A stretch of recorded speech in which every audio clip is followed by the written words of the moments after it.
La Bourse de Paris continue son rallye enclenché depuis les 4600 points.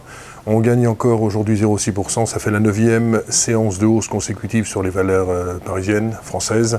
Alors ce qu'il faut souligner, c'est que la semaine ne sera absolument pas macroéconomique ni géopolitique, mais microéconomique, avec la publication de quasiment 30% des sociétés du S&P 500 et de nombreux chiffres d'affaires trimestriels qui vont sortir concernant les entreprises françaises. Citons notamment Hermès, Danone, Thales, Air France ou encore Unibail, Rodamco.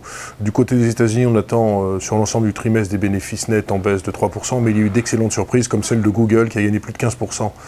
Vendredi soir, en clôture, Google qui est maintenant la deuxième capitalisation boursière mondiale. Il y a en premier Apple, deuxième Google, troisième Microsoft. C'est vraiment la revanche de ce qu'on appelait la nouvelle économie, mais ce sont maintenant des sociétés solides. Alors un mot quand même des valeurs technologiques à New York qui sont quand même assez chères. Netflix par exemple se paye sur un PER de 210.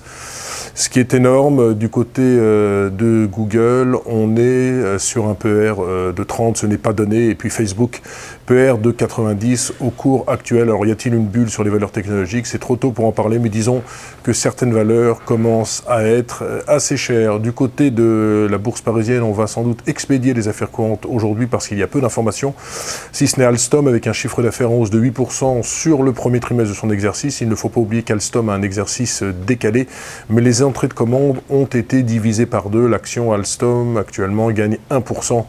Elle est quasiment à son prix avec un PER de 20. À noter ce matin que l'euro est toujours assez faible. On est sur des niveaux d'1,0840. On est quasiment au plus bas depuis le 27 mai dernier.